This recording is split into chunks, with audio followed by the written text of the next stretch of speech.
All right, now I'm going to take a look at how to deal with similar triangles and the properties that make them similar, and then what happens if they are similar.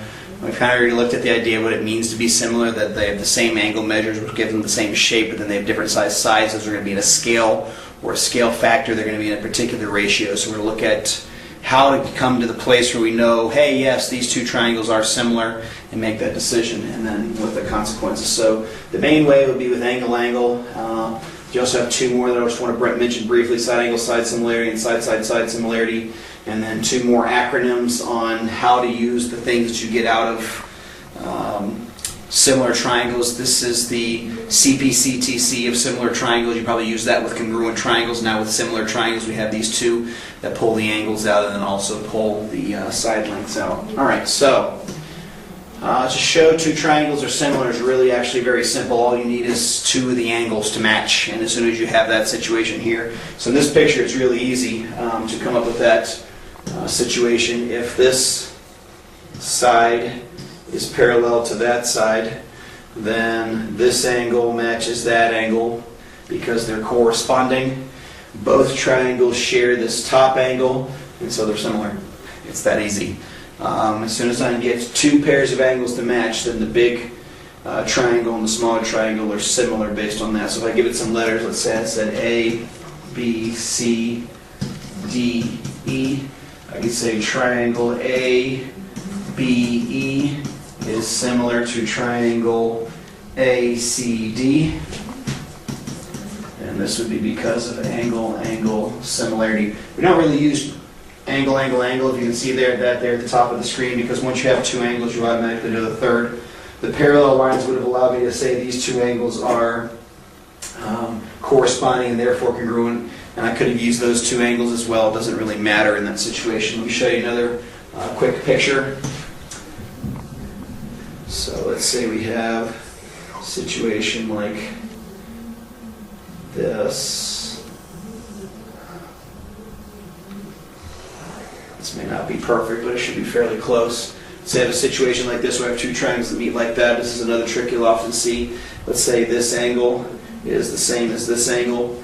These two triangles are now similar because they have a vertical angle here, and that gives me two angles here that match two angles there, and therefore these two triangles turn out to be similar.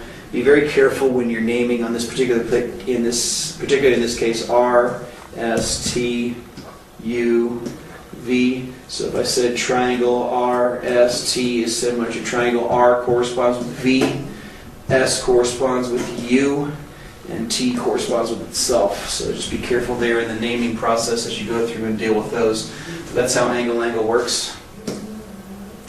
In side similarity and side similarity, we have similar situations, but this time instead of matching two of the angles, what we're doing is actually matching proportions to the side. We either need to figure out that they're exactly, some certain proportion to the other in order to prove them similar or something of that particular nature. So what I would need to prove in side similarity is that these three sides are in the same proportion or ratio as these three sides. All right, so just to make up some easy numbers, let's say I had 10, 15, 20.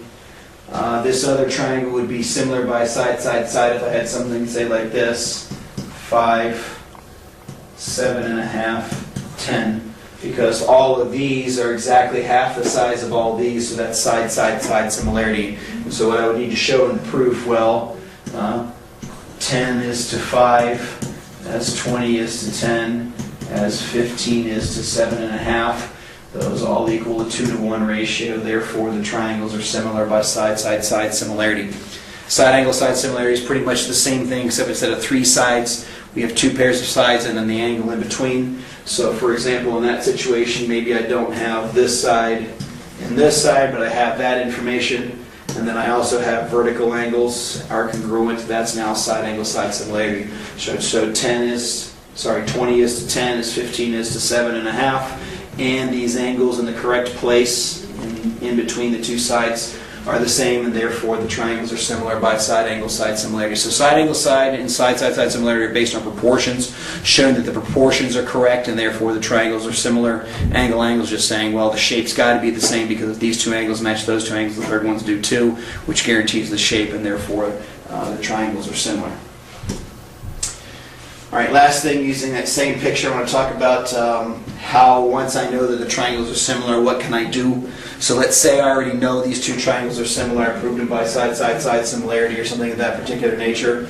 And so therefore I want to prove, is this angle congruent to that angle? Because the triangles are similar, those two angles match. And you can just say that, by the way, in the proof. You don't have to say anything weird or complicated or some kind of acronym. You can just say, well, the triangles are similar, so those two corresponding angles have to be the same. That's what this first acronym, our second acronym is actually for. This means corresponding angles, Cpctc. Corresponding angles of similar triangles are congruent. Corresponding angles of similar triangles are congruent. Corresponding angles of similar triangles are congruent. So keep that in mind there. So the corresponding angles between the two similar triangles turn out to be the same as well. That's faster than writing like some long sentence saying, well, because they're similar, therefore their angles and corresponding positions are the same. So there's a faster way to do it, and that's just the reason for teaching you this, though you don't have to know that. You can just use the explanation itself if you want to. This other acronym I have up here says the corresponding sides of similar triangles are proportional. And so if I prove these similar because of the angles or something like that, and then I had this was x and this was I don't know, 5, and this was 8, and this was 24. This allows me to solve for x because it allows me to set up the proportion. X is to 5 as 8 is to, 24 is to 8. I almost wrote that backwards. And then you cross multiply, 8x is equal to 120. So x turns out to be 15.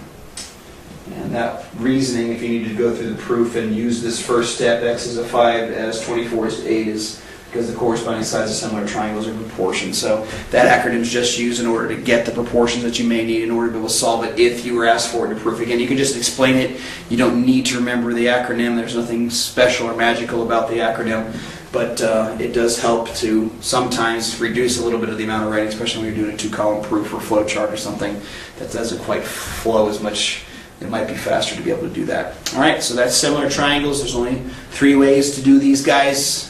2 angles, sides are all in proportion, or 2 of the sides and the angle in between are in proportion with the angles, of course, being congruent. Is how you prove triangles similar. If they turn out to be similar, then we know the angles match and the sides are in proportion. That's what this last part was about. So until next time, see ya!